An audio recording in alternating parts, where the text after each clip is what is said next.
นี่ครับหลังจากที่เอาปืน FC มายิงอย่าเพิ่งยิงดิใจเย็นๆดิ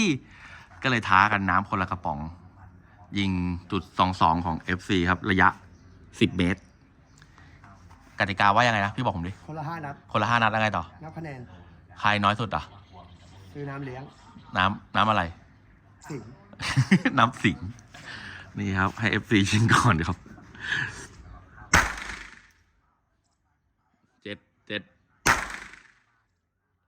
8 9โอ้โหแม่นว่ะ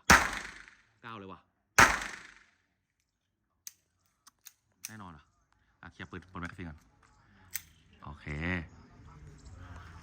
เดี๋ยวดูกันอันนี้ดูครับดู FC ดู FC ยิงครับโอ้อยู่94เลยว่ะแน่นอนว่ะ9471ได้ผมมีเวลาเล็งเยอะถ่ายผมด้วยมาถ่ายผมด้วยอ้าวปืนผมอ่ะปืน เอาอีกเช็คนึงเหรอ ไม่ต้องเลยยาวๆเลย 94 36 36กับอีก7เป็น43เข้าห้องน้ำบอกไปอึ๊กก็แบบนี่ถ่ายอยู่นะพี่ถ่ายอยู่กี่นัดนะพี่ 5 นัด ของผมลดเป็น7 5 นัด 30 วิ พี่ไม่ได้จำกัดซะหน่อย เดี๋ยวมากำหนดเวลาที่หลัง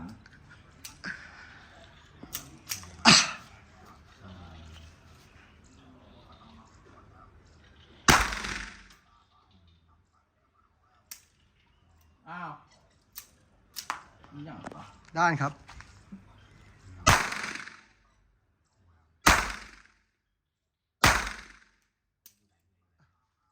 ซ่อมครับเหลืออีกนัดหนึง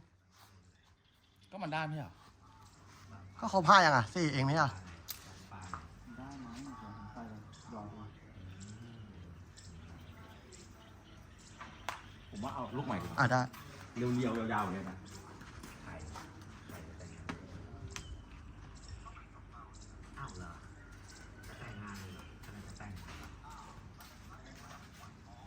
เดี๋ยวผมเอาเปรียบ